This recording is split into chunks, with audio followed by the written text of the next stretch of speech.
मंडळी नमस्कार. अगदी बरोबर थंबनेल वाचलेला आहे. अख्खं घर आता दिव्या शिंदे सरकारच्या विरोधात गेलेलं आहे आणि दिव्याने स्वतः आता सर्वांच्या समोर जे आहे ते आपली कंबर कसलेली दिसत आहे. मंडळी आज जेव्हा कॅप्टन्सीसाठी जे ते नामांकन होत होते तेव्हा दिव्या कॅप्टन्सीसाठी का कॅपेबल नाही असं विचारण्यात आलं.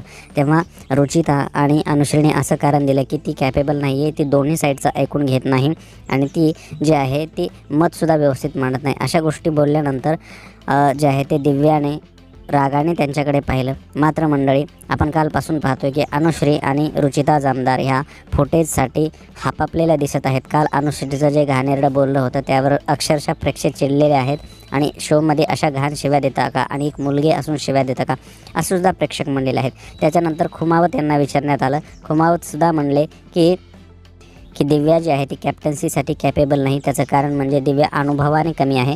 मात्र यावरच दिव्या चिडली आणि म्हणू लागली की अनुभव हा जन्मताच येत नाही, हा नंतर हळूहळू येत असतो आणि याच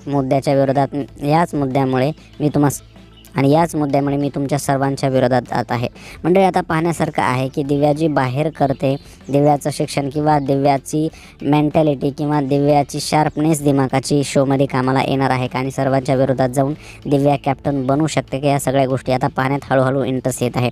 बरेच जण म्हणत होते की यावर्षी शोचा इंटरेस्ट कमी होत आहे, मात्र आता हळूहळू बिग बॉसमध्ये सुद्धा इंटरेस्ट येत आहे. आणि कालपासून आपण रुचिता आणि अनुश्रीचं पाहतो आहे की फुटेजसाठी पुढं करत आहेत, फुटेजसाठी नको त्या गोष्टी त्या बोलत आहेत. मात्र मंडळी याच सगळ्या गोष्टीने आता शोला थोडासा इंटरेस्ट यायला लागलेला आहे.